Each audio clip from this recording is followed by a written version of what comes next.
Hello students, मेरे इस channel विज्ञान पाठशाला में आप सभी का स्वागत है। और आज मैं आप लोगों के लिए साइंस का एक और नया वीडियो लेकर के आया हूं। इस वीडियो में भी मैंने कुछ महत्वपूर्ण प्रश्नों को शामिल किया है जो पिछली मध्य प्रदेश पुलिस आरक्षक परीक्षा में आ चुके हैं प्रश्न। तो उन्हीं की स्टडी आज हम इस वीडियो में करेंगे। तो जल्दी से पेन और कॉपी लेकर के बैठ जाइए, क्योंकि अब हम प्रश्नों की स्टडी करेंगे। तो आप भी उन प्रश्नों के आंसर नोट डाउन करते जाएँ और वीडियो के लास्ट में देखें कि आपके द्वारा कितने प्रश्नों के सही आंसर दिए गए हैं। तो वीडियो को शुरुआत से लेकर अंत तक जरूर देखना स्टूडेंट्स, और वीडियो पसंद आने पर उसे लाइक और शेयर करना बिल्कुल ना भूलें। साथ ही साथ वीडियो देखने से पहले आप मेरे इस चैनल को सब्सक्राइब कर लीजिए और बेल आइकन को प्रेस भी कर लीजिए, जिससे मेरे आने वाले हर एक नई वीडियो का नोटिफिकेशन आपके पास समय समय पर आता रहेगा। तो हम स्टार्ट करते हैं पहले क्वेश्चन से। पहला क्वेश्चन है कि जीवाणु और पैरामीशियम के सदस्य हैं। तो यहाँ चार ऑप्शन दिए गए हैं। ए ऑप्शन है प्रोटिस्टा, बी मोलस्का, सी आर्थ्रोपोडा और डी एनिलिडा। तो जो जीवाणु होते हैं और जो पैरामीशियम है, ये किस के अंतर्गत आते हैं या किस जगत के अंतर्गत ये जीव हैं या उनके सदस्य हैं। तो अब हम इसका आंसर देखने वाले हैं और आप भी अपना आंसर नोट डाउन कर लें स्टूडेंट्स। तो इसका सही आंसर है स्टूडेंट्स प्रोटिस्टा। जो जीवाणु हैं और जो पैरामीशियम है, ये स्टूडेंट्स प्रोटिस्टा के सदस्य हैं। अब चूँकि जो जीवाणु और जो पैरामीशियम होते हैं ये प्रोटिस्टा के सदस्य हैं, और ये जो प्रोटिस्टा जगत होता है, ये इस जगत के जो जीव होते हैं वो स्टूडेंट जल में रहने वाले जीव होते हैं। और जल में रहने वाले ये जीव होते हैं एक कोशिकीय होते हैं स्टूडेंट्स। एक कोशिकीय होते हैं, सुकेंद्रीय होते हैं, ये इनमें केंद्रक पाया जाता है। ठीक है। साथ ही साथ क्या है, इस जगत में देखा जाए तो विभिन्न प्रकार के हमें स्लाइम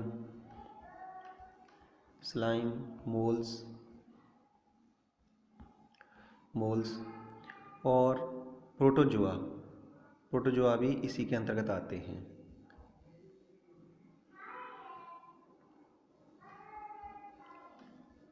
प्रोटोजोआ भी स्टूडेंट्स इसी के अंतर्गत आते हैं।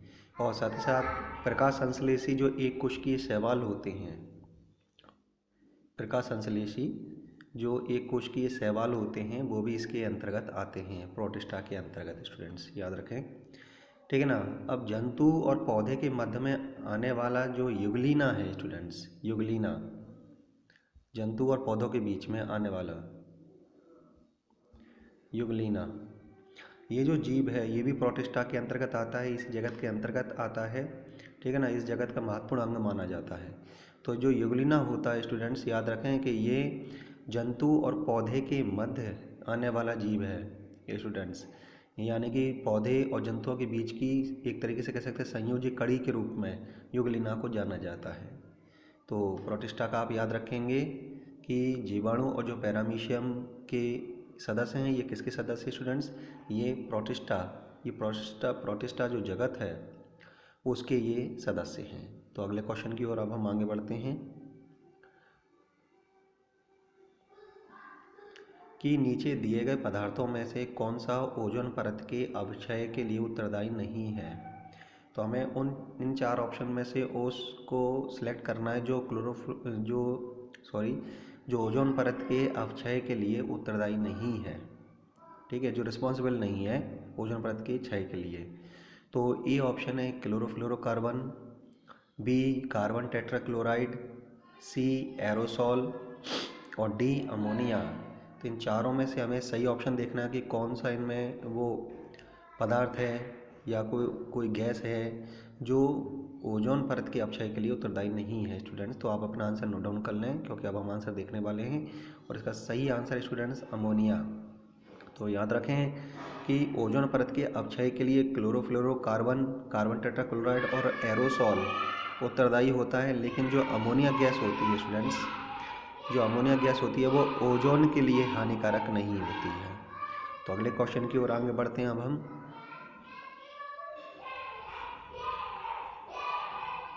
कि सूर्य में ऊर्जा का स्रोत होने का कारण है। सूर्य में जो असीम ऊर्जा दिखाई देती है हमें, उस ऊर्जा का स्रोत क्या है, उसका कारण क्या है स्टूडेंट्स। तो चार ऑप्शन है, हम यहाँ पर चारों ऑप्शन पढ़ने वाले हैं। जैसे ए यूरेनियम का क्रिप्टॉन में रूपांतरण, बी कार्बन का कार्बन डाइऑक्साइड में रूपांतरण, सी हाइड्रोजन का हीलियम में रूपांतरण और डी हाइड्रोजन का जलना। तो इन चारों में से हमें देखना है कि इन चारों में से वो कौन सा कारण है जो सूर्य में असीम ऊर्जा का स्रोत है। तो सही ऑप्शन आप नोट डाउन कर लें। अब हम आंसर देखते हैं। इसका सही आंसर है स्टूडेंट्स सी हाइड्रोजन का हीलियम में रूपांतरण। क्योंकि जो सूर्य होता है स्टूडेंट, जो सूर्य होता है इसमें ऊर्जा का जो स्रोत है वो है नाभिकीय संलयन। नाभिकीय संलयन ऊर्जा का जो स्रोत है वो है नाभिकीय संलयन। याद रखें, कभी एक नंबर में क्वेश्चन कई बार ये बन करके आता है कि सूर्य में सीमित ऊर्जा का स्रोत क्या है, तो उस ऊर्जा का स्रोत होता है नाभिकीय संलयन अभिक्रिया का होना। ठीक है ना। इस प्रक्रिया में क्या होता है, इस प्रक्रिया में जो हाइड्रोजन होता है वो स्टूडेंट्स हीलियम में कन्वर्ट हो जाता है, हीलियम में उसका रूपांतरण हो जाता है। तो याद रखें कि सूर्य में ऊर्जा का स्रोत होने का कारण है स्टूडेंट्स हाइड्रोजन का हीलियम में रूपांतरण। तो अगले क्वेश्चन की ओर आगे बढ़ते हैं अब हम स्टूडेंट्स।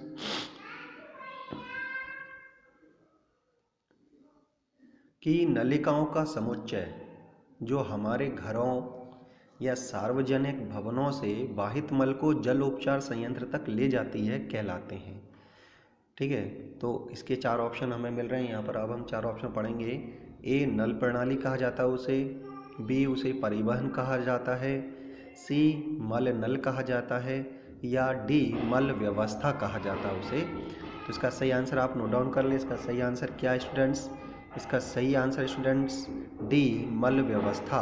यानी याद रखें कि नलिकाओं का समुच्चय जो हमारे घरों या सार्वजनिक भवनों से वाहित मल को जल उपचार संयंत्र तक ले जाती है उसको स्टूडेंट्स मल व्यवस्था कहा जाता है। याद रखें इसको। तो अगले क्वेश्चन की ओर अब हम आगे बढ़ते हैं।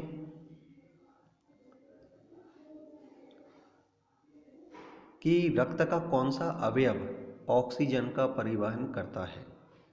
तो यहाँ चार ऑप्शन अब हमें मिल रहे हैं। तो चार ऑप्शन अब हम पढ़ेंगे कि ए ऑप्शन स्टूडेंट्स जीव द्रव्य, बी ऑप्शन है WBC, सी ऑप्शन है RBC और डी प्लेटलेट्स। तो सही ऑप्शन आप नोट डाउन कर लें स्टूडेंट्स। इसका सही आंसर अब हम देखते हैं। इसका सही आंसर स्टूडेंट्स RBC। यानी याद रखें कि रक्त का जो अवयव है, रक्त का अवयव यानी कि RBC, वो ऑक्सीजन का क्या करता है स्टूडेंट्स? ऑक्सीजन का परिवहन करता है। कौन करता है स्टूडेंट्स? RBC। ठीक है, याद रखें इस चीज़ को। अब देखा जाए तो रक्त का परिवहन स्टूडेंट्स RBC के माध्यम से होता है। ठीक है, RBC के माध्यम से रक्त का परिवहन होता है। ठीक है ना। जिसमें अगर हम बात करें कि जो हीमोग्लोबिन होता है, हीमोग्लोबिन का जो एक अणु होता है, ठीक है, हीमोग्लोबिन का एक अणु ये क्या करता है? ऑक्सीजन के ये क्या करता है? ऑक्सीजन के चार अणुओं का परिवहन करता है हीमोग्लोबिन का एक अणु। याद रखें, कभी क्वेश्चन पूछ लिया जाए तो जरूर ये आंसर आप लिख सकते हैं कि जो हीमोग्लोबिन का एक अणु होता है उसके द्वारा ऑक्सीजन के चार अणुओं का परिवहन किया जाता है। अब थोड़ा और बहुत जान लेते हैं कि ये RBC होता क्या है। चूँकि देखा जाए तो RBC को बोला जाता है रेड ब्लड कॉर्पकल्स, यानी कि लाल रुधिर कोशिका कह सकते हैं या कोशिकाएं कह सकते हैं हम। तो ये रक्त की सबसे प्रमुख कोशिका है। कौन स्टूडेंट्स? RBC। ये रक्त की देखा जाए तो ये लाल रक्त कोशिका है ना, ये रक्त की सबसे प्रमुख कोशिका है। ठीक है, प्रमुख कोशिका है और ये संख्या में सबसे बड़ी है स्टूडेंट्स। ये जो संख्या है इनकी वो भी बहुत ज़्यादा रहती है, संख्या में सबसे बड़ी है। और पूरे शरीर का जो रुधिर होता है, पूरे शरीर के रुधिर का 40%, पूरे शरीर का लगभग 40%, पूरे रुधिर का, शरीर के अंदर जो पूरा रुधिर होता है उसका 40% भाग होता है ये RBC का अकेला। ठीक है ना। तो याद रखना कि ये जो है ये पूरे रुधिर का 40% भाग होता है RBC। ठीक है, ये जो RBC है स्टूडेंट्स, ये रीढ़धारी जंतुओं के श्वसन अंगों से ऑक्सीजन लेकर के उसे शरीर के विभिन्न अंगों की कोशिकाओं तक पहुंचाने का सबसे सहज और व्याप्त माध्यम है स्टूडेंट्स। यानी ये क्या करता है कि जो जिन स्टूडेंट्स जिनमें रीढ़ की हड्डी पाई जाती है, जिन जंतुओं में, रीढ़धारी जंतुओं में, तो ये जो आपका आरबीसी होता है ये श्वसन अंगों से, माना कि फेफड़ों से, श्वसन अंगों से ऑक्सीजन को ले लेता है और उसे लेकर के शरीर के विभिन्न अंगों की जो कोशिकाएं होती हैं वहाँ तक पहुँचाने का सबसे सहज और व्याप्त माध्यम है। इसी के माध्यम से क्या होता है, ऑक्सीजन का परिवहन होता है कि श्वसन अंगों से जो ऑक्सीजन होती है वो रक्त में मिल जाने के बाद उसे शरीर के विभिन्न अंगों तक, वो ऊतकों तक और ऊतकों से कोशिकाओं तक उसको पहुंचा दिया जाता है। ठीक है, ऑक्सीजन को। इसके बारे में और मैं बता देता हूं आपको कि जो इसकी जो खोज का जो श्रेय जाता है स्टूडेंट्स, इसकी खोज का श्रेय जाता है एंटोनी ल्यूवेनहॉक। एंटोनी ल्यूवेनहॉक को इसका श्रेय जाता है। ठीक है, इन्होंने इसकी खोज की थी, रक्त की खोज की थी। ठीक है, और इसमें हीमोग्लोबिन नाम का प्रोटीन पाया जाता है स्टूडेंट्स। इसमें क्या है स्टूडेंट्स, हीमोग्लोबिन नाम का, इसमें हीमोग्लोबिन नाम का क्या पाया जाता है स्टूडेंट्स, प्रोटीन पाया जाता है। हीमोग्लोबिन नाम का प्रोटीन पाया जाता है। और स्टूडेंट्स लाल रक्त कोशिका का जो निर्माण होता है, आरबीसी की बात कर रहे हैं हम। लाल रक्त कोशिका का निर्माण स्टूडेंट्स वयस्क मानव में अगर हम बात करें, एक वयस्क मानव है उसके अस्थि मज्जा में होता है स्टूडेंट्स, उसके अस्थि मज्जा में होता है। ठीक है, याद रखें, ये क्वेश्चन बनकर के आ सकता है कि लाल रुधिर कोशिकाओं का निर्माण, एक वयस्क मानव में लाल रुधिर कोशिकाओं का निर्माण कहाँ होता है, तो आप आंसर उसका टिक कर सकते हैं, अस्थि मज्जा में उसका निर्माण होता है। और भ्रूणीय अवस्था में अगर हम बात करें, भ्रूणीय अवस्था की बात करें अगर हम, तो आरबीसी का जो निर्माण होता है, आरबीसी का जो निर्माण होता है वो प्लीहा या यकृत में इसका निर्माण होता है जब भ्रूणीय अवस्था होती है। और भी जानकारियां मैं आपको एक एक करके बताता जाऊंगा, सुनते जाएं ध्यान से इसमें। और इनमें स्टूडेंट्स केंद्रक अनुपस्थित होता है, याद रखें, इनमें जो केंद्रक होता है आरबीसी में जो केंद्रक होता है वो स्टूडेंट्स नहीं पाया जाता है। ठीक है, केंद्रक जो है वो इनमें नहीं पाया जाता है। लेकिन अगर हम कुछ और जीव जंतुओं की बात करें, जैसे कि ऊँट है आपका, जैसे ऊँट है, जिराफ है और लामा, ये जो जीव हैं इनकी लाल रक्त कोशिकाओं में स्टूडेंट्स केंद्रक पाया जाता है। इनकी आरबीसी में क्या देखा गया है स्टूडेंट्स, इनकी आरबीसी में केंद्रक को देखा गया है, केंद्रक पाया गया है इनकी आरबीसी में। ठीक है, अब सबसे बड़ी आरबीसी देखा जाए तो सबसे बड़ी आरबीसी देखा जाए तो वो पाई जाती है हाथी के रक्त में, यानी कि हाथी में पाई जाती है सबसे बड़ी जो आरबीसी है। और सबसे छोटी आरबीसी की अगर हम बात करें, सबसे छोटी आरबीसी पाई जाती है स्टूडेंट्स कस्तूरी जो मृग होता है, कस्तूरी जो हिरण होता है, कस्तूरी हिरण के रक्त में पाई जाती है सबसे छोटी आरबीसी। और आरबीसी का जो जीवन काल होता है वो स्टूडेंट 20 से 120 दिन होता है। आरबीसी का जो जीवन काल होता है वो 20 से 120 दिन होता है, याद रखें। इससे भी रिलेटेड क्वेश्चन बनकर के आ सकता है कि आरबीसी का जीवन काल कितना होता है, तो 20 से 120 दिन इसका जीवन काल होता है। और ये जो लाल रक्त कण होते हैं आरबीसी जो लाल रक्त कण हैं स्टूडेंट्स, ये स्टूडेंट्स ये यकृत और आपकी यकृत और प्लीहा में ये नष्ट होते हैं स्टूडेंट्स। ये क्या होते हैं, जो लाल रक्त कण हैं जिन्हें आरबीसी कहते हैं, ये नष्ट कहाँ होते हैं स्टूडेंट्स, यकृत और प्लीहा में नष्ट होते हैं। इसलिए प्लीहा को क्या कहा जाता है, इसलिए प्लीहा को आरबीसी का क्या कहा जाता है, कब्रिस्तान कहा जाता है। आरबीसी का इसको क्या कहा जाता है स्टूडेंट, कब्रिस्तान कहा जाता है। क्वेश्चन पूछा जा सकता है कि आरबीसी का कब्रिस्तान किसे कहा जाता है, तो आप वहाँ पर आंसर टिक करेंगे, प्लीहा को, वहाँ आंसर रहेगा प्लीहा। तो ये कुछ जानकारी थी आरबीसी से रिलेटेड, आशा करता हूँ इन्हें आप ध्यान में रखेंगे और इनसे आने वाले क्वेश्चंस भी मैंने आपको बता दिए हैं। तो इनसे रिलेटेड कोई भी क्वेश्चन अगर आपको परीक्षा में मिलता है तो ज़रूर उसे टिक करें। तो अगले क्वेश्चन की ओर अब हम आगे बढ़ते हैं स्टूडेंट्स, कि एड्स के लक्षित अंग का नाम बताइए। तो एड्स के लक्षित अंग को हमें देखना है। तो ए ऑप्शन है हृदय, बी ऑप्शन है लिम्फ नोड, सी ऑप्शन है यौनांग और डी ऑप्शन है मस्तिष्क। तो इसमें हमें देखना है कि एड्स के लक्षित अंग का नाम है क्या है, तो वही हम आंसर देखने वाले हैं। इसका सही answer students B, lymph node. याद रखें कि एड्स के लक्षित अंग का नाम है स्टूडेंट्स लिम्फ नोड। अब एड्स का जो पूरा नाम होता है, एड्स का जो पूरा नाम होता है वो होता है students acquired immune deficiency syndrome. ठीक है, ये इसका फुल फॉर्म होता है एड्स का। और ये जो एड्स होता है स्टूडेंट्स वो HIV वायरस से होता है, HIV वायरस से होता है। और HIV वायरस का फुल फॉर्म होता है ह्यूमन इम्यूनो डेफिशिएंसी वायरस। इसके माध्यम से स्टूडेंट्स क्या होता है, इसके माध्यम से ये क्या होता है, ये फैलता है। ये HIV वायरस के माध्यम से एड्स फैलता है। और ये जो HIV होता है स्टूडेंट्स, ये HIV क्या करता है, जो शरीर जो शरीर की जो रोग प्रतिरोधक क्षमता होती है उस पर ये क्या करता है, अटैक करता है ये HIV। ठीक है, रोग प्रतिरोधी क्षमता पर आक्रमण करता है। और ज़्यादातर देखा जाए तो जो HIV होता है वो रक्त में उपस्थित जो प्रतिरोधी पदार्थ है लसिका कोशों पर आक्रमण करता है, हमला करता है ये। ठीक है, तो इसलिए यहाँ पर जो आंसर दिया गया है वो एड्स के लक्षित अंग का नाम बताइए, तो वो स्टूडेंट्स है लिम्फ नोड। ठीक है, तो याद रखें कि जो HIV होता है वो रक्त में उपस्थित जो प्रतिरोधी पदार्थ होता है लसिका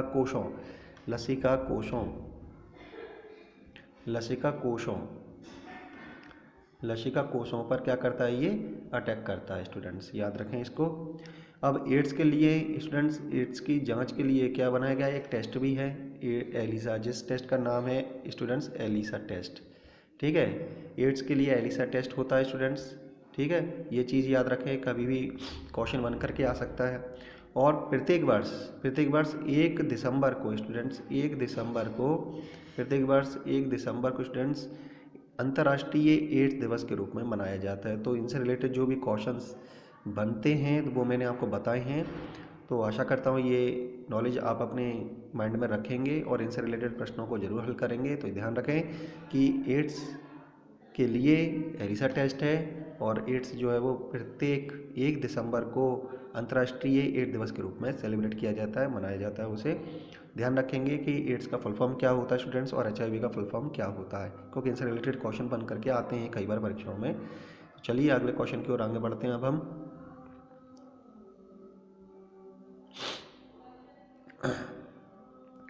सेवन क्वेश्चन है कि तंत्रिका कोशिकाओं में यह उपस्थित नहीं होता स्टूडेंट, जो तंत्रिका कोशिकाएं होती हैं, ठीक है, जिनको न्यूरॉन कहा जाता है, ठीक है ना, एक तरीके से हम कह सकते हैं, तो उनमें ये चीज़ उपस्थित नहीं होती। इन चारों में से कोई एक जो चीज़ है वो इनमें उपस्थित नहीं होती है तंत्रिका कोशिकाओं में। A डेंड्राइट, B कंडरा, C अक्षतंतु और D तंत्रिका फलागम। तो इन चारों में से हमें देखना कौन सा जो कह सकते हैं कोई एक हिस्सा है या कोई भाग है जो इनमें तंत्रिका कोशिकाओं में उपस्थित नहीं होता है। ठीक है, तो इसका सही आंसर अब हम देखते हैं। इसका सही आंसर स्टूडेंट्स कंडरा जो है वो इन तंत्रिका कोशिकाओं में उपस्थित नहीं होता है। बाकी की यहाँ पर देखा जाए तो डेंड्राइट उसमें पाए जाते हैं, अक्षतंतु पाया जाता है और तंत्रिका फलागम उसमें पाया जाता है, लेकिन जो कंडरा होता है वो उसमें अनुपस्थित होता है, उपस्थित नहीं होता, ये भाग उसमें नहीं पाया जाता है। तो अब ये जो मानव शरीर की बात करें, अभी जो तंत्रिका कोशिकाओं की चर्चा कर रहे हैं, तो ये तंत्रिका कोशिकाएं चूँकि शरीर के नियंत्रण और समन्वय से रिलेटेड हैं, तो इनके बारे में थोड़ा समझ लेते हैं, चूँकि तंत्रिका तंत्र से रिलेटेड क्वेश्चन है ये। तो मानव शरीर का बाह्य तंत्र, मैं इसकी परिभाषा बता दूं आपको कि मानव शरीर का बाह्य तंत्र जो सोचने, ठीक है, जो क्या करने का काम में हेल्प करता है, सोचने, समझने, ठीक है, समझने, किसी चीज़ को याद रखने, ठीक है, याद रखने के साथ ही शरीर के विभिन्न अंगों के कार्यों में सामंजस्य तथा संतुलन स्थापित करने का कार्य करता है। तो उसी को स्टूडेंट्स क्या कहा जाता है, उसी को स्टूडेंट्स कहा जाता है तंत्रिका तंत्र, उसी को बोला जाता है तंत्रिका तंत्र कहा जाता है। ठीक है, ध्यान से कि मानव शरीर का बाह्य तंत्र जो सोचने, समझने तथा किसी चीज को याद रखने के साथ ही शरीर के विभिन्न अंगों के कार्यों में सामंजस्य तथा संतुलन स्थापित करने का कार्य करता है। तो उसे स्टूडेंट्स कहा जाता है तंत्रिका तंत्र। और ये तंत्रिका तंत्र के भाग होते हैं, ये तंत्रिका कोशिकाएं।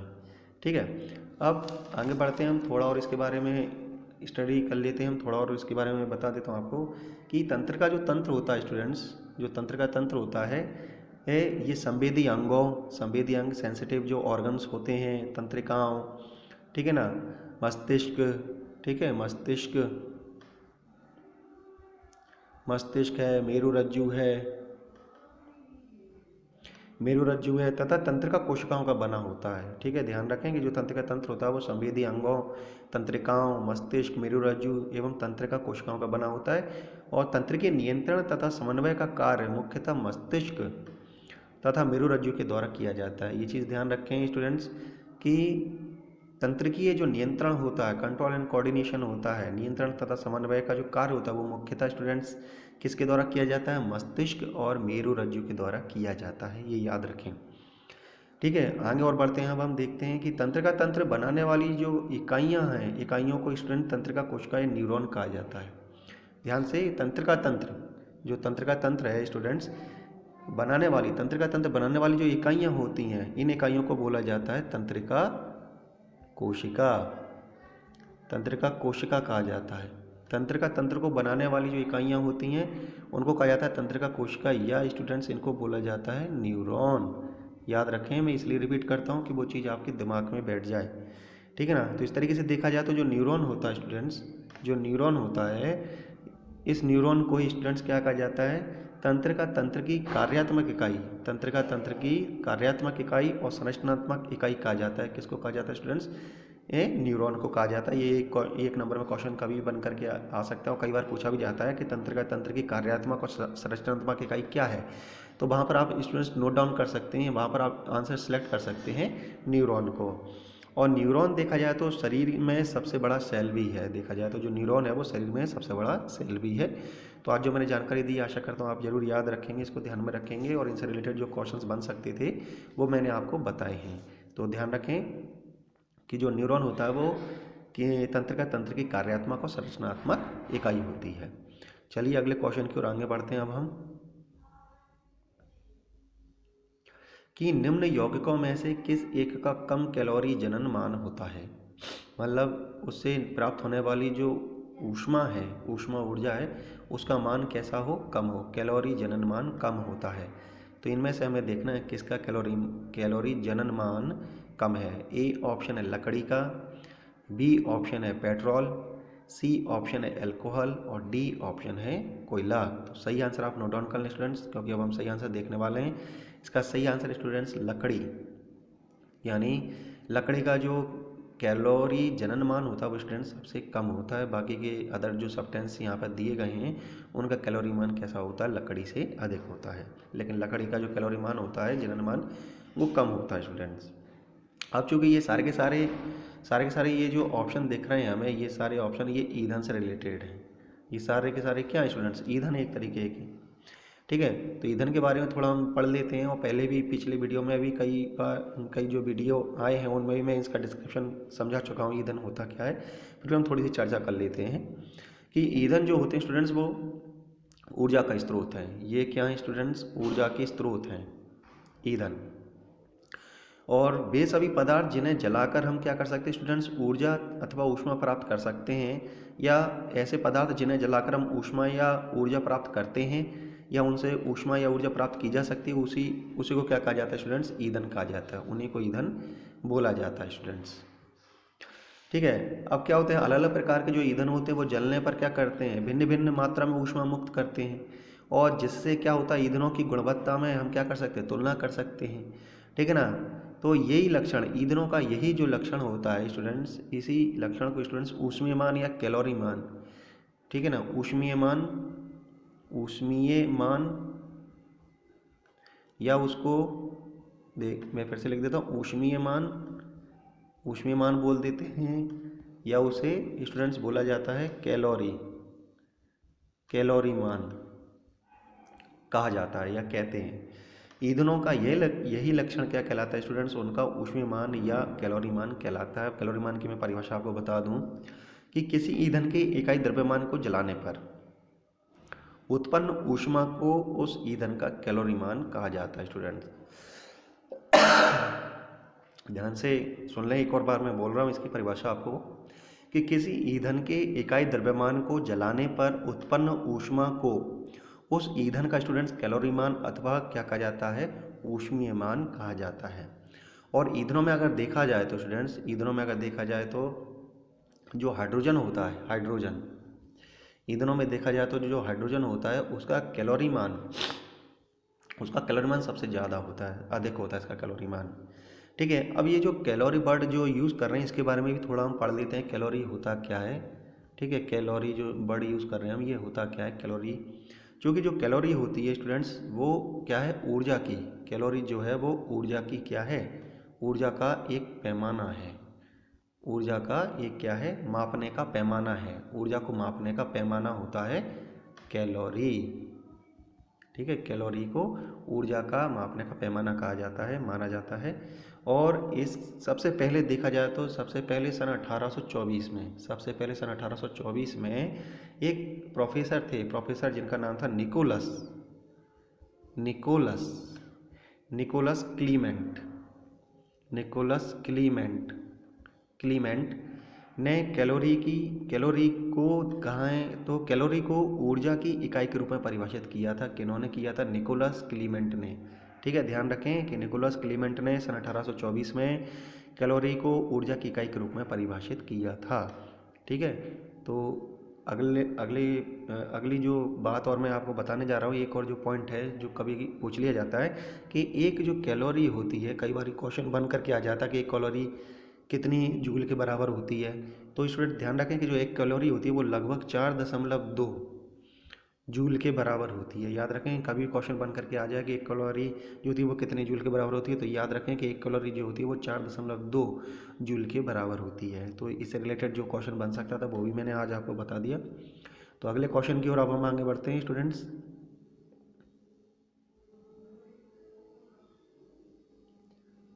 कि दिल्ली में डीटीसी बसों में डीजल और पेट्रोल का प्रयोग सीएनजी द्वारा प्रतिस्थापित कर दिया गया, क्योंकि? तो ए ऑप्शन है इसका, डीजल और पेट्रोल का उच्च कैलोरी जनमान होता है। बी, डीजल और पेट्रोल समाप्त हो जाने वाले प्राकृतिक संसाधन हैं। सी, सीएनजी एक स्वच्छ और गैर प्रदूषक ईंधन है। और डी, सीएनजी एक नवीकरणीय प्राकृतिक संसाधन है। तो हमें देखना स्टूडेंट्स इन चार ऑप्शन में से सही आंसर क्या है। तो इसका सही आंसर है स्टूडेंट्स, सीएनजी एक स्वच्छ और गैर प्रदूषक ईंधन है। इसीलिए स्टूडेंट्स सीएनजी का जो फुल फॉर्म होता है स्टूडेंट्स, कंप्रेस्ड नेचुरल गैस होता है। प्राकृतिक संपीड़ित गैस कह सकते हैं हम, या कंप्रेस्ड नेचुरल गैस कह सकते हैं। तो ये जो सीएनजी होता है ये स्वच्छ और गैर प्रदूषक ईंधन होता है। ठीक है, संपीड़ित प्राकृतिक गैस, नेचुरल गैस, संपीड़ित प्राकृतिक गैस कह सकते हैं हम, या ये कंप्रेस्ड नेचुरल गैस कह सकते हैं हम इसे। तो ये स्टूडेंट्स एक स्वच्छ और गैर प्रदूषक ईंधन होता है। और इसीलिए यहाँ पर जो क्वेश्चन है, दिल्ली में डीटीसी बसों में डीजल और पेट्रोल का प्रयोग सीएनजी द्वारा प्रतिस्थापित कर दिया गया है। तो इसी कारण से प्रतिस्थापित कर दिया गया क्योंकि जो सीएनजी होता है स्टूडेंट, जो सीएनजी होता है वो एक स्वच्छ और गैर प्रदूषक ईंधन है स्टूडेंट्स। तो याद रखें। अगले क्वेश्चन की ओर आगे बढ़ते हैं अब हम, कि समतल दर्पण का वह गुण जिसके अंतर्गत यह दाएं को बाएं रूप में तथा इसका विपरीत दिखाता है उसे कहते हैं। तो उसको क्या कहा जाता है स्टूडेंट्स? ए ऑप्शन है अपवर्तन बोला जाता है उसे, बी परावर्तन कहा जाता है उसे, सी उदग्र विलोपन कहते हैं, और डी पार्श्व विलोपन कहते हैं। तो इस गुण को क्या कहा जाता है? तो हम इसका आंसर देखते हैं। आप भी सही आंसर नोट डाउन कर लें स्टूडेंट्स।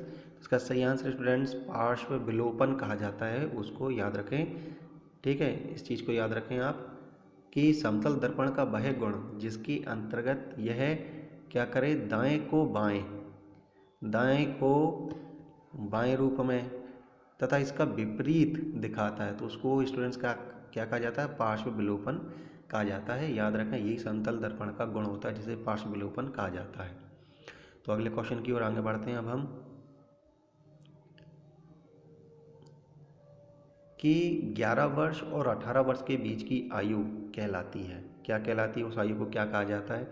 ए वयस्कता कहलाती है 11 वर्ष और 18 वर्ष के बीच की आयु को, बी बच्चा कहा जाता है उसको, या सी किशोरावस्था कहा जाता है, या डी बाल्यावस्था कहा जाता है। तो सही आंसर आप नोट डाउन कर लें। तो इसका सही आंसर स्टूडेंट्स, उस अवस्था को 11 वर्ष और 18 वर्ष के बीच की जो आयु होती है उसे स्टूडेंट्स किशोरावस्था कहा जाता है, या किशोरावस्था कहलाती है स्टूडेंट्स। ठीक है स्टूडेंट्स, ध्यान रखें। अगले क्वेश्चन की ओर अब हम आगे बढ़ते हैं, कि महिला में जननी उम्र शुरू होती है जब उसका, स्टूडेंट्स, ए ऑप्शन है ऊंचाई बढ़ती है, बी वजन बढ़ता है, सी यौवन शुरू होता है और डी रजोनिवृत्ति शुरू होती है। तो स्टूडेंट्स ध्यान से हमें इसका आंसर टिक करना है कि महिला में जननी उम्र शुरू होती है जब उसका, ये चारों ऑप्शन दिए गए हैं, चारों ऑप्शन में से सही आंसर आप नोट डाउन कर लें क्योंकि अब हम आंसर देखने वाले हैं। तो जब उसका स्टूडेंट्स क्या स्टार्ट हो जाता है, यौवन शुरू हो जाता है, तो महिला में जो जननी उम्र होती है वो शुरू हो जाती है। स्टूडेंट्स याद रखें। अगले क्वेश्चन की ओर अब हम आगे बढ़ते हैं कि पशु जिनके सदस्य उच्च स्तर तक हासमान हो रहे हैं और विलोप हो सकते हैं, ठीक है ना, विलोप हो सकते हैं, मतलब उस स्तर पर पहुंच गए हैं, पशु जो हैं उनके जो सदस्य हैं वो उस स्तर के हासमान पर पहुंच गए हैं कि वो विलोप हो जाएं, तो वह पशु कहलाते हैं। इस प्रकार के पशु क्या कहलाएंगे? जो विलोप की अवस्था में पहुंच जाएं या विलोप हो जाएं, तो इस प्रकार के पशु क्या कहलाएंगे स्टूडेंट्स? ए लुप्तप्राय कहलाएंगे, बी स्थानिक जाति कहलाएंगे, सी विलुप्त कहलाएंगे और डी विदेशज कहलाएंगे। तो सही आंसर आप नोट डाउन कर लें। इसका सही आंसर स्टूडेंट्स ए लुप्तप्राय। तो इस प्रकार के जो जीव हैं या पशु हैं वो क्या कहलाएंगे स्टूडेंट्स? लुप्तप्राय कहलाएंगे। तो स्टूडेंट्स आज का ये वीडियो आपको कैसा लगा? आप अपने कमेंट्स जरूर कमेंट बॉक्स में लिखकर मुझे बता सकते हैं और वीडियो पसंद आने पर उसे लाइक और शेयर करना बिल्कुल ना भूलें स्टूडेंट्स। और आज का वीडियो देखने के लिए आपका बहुत बहुत धन्यवाद। नेक्स्ट वीडियो का आप लोग इंतज़ार कीजिए। तब तक के लिए thank you. Have a nice day.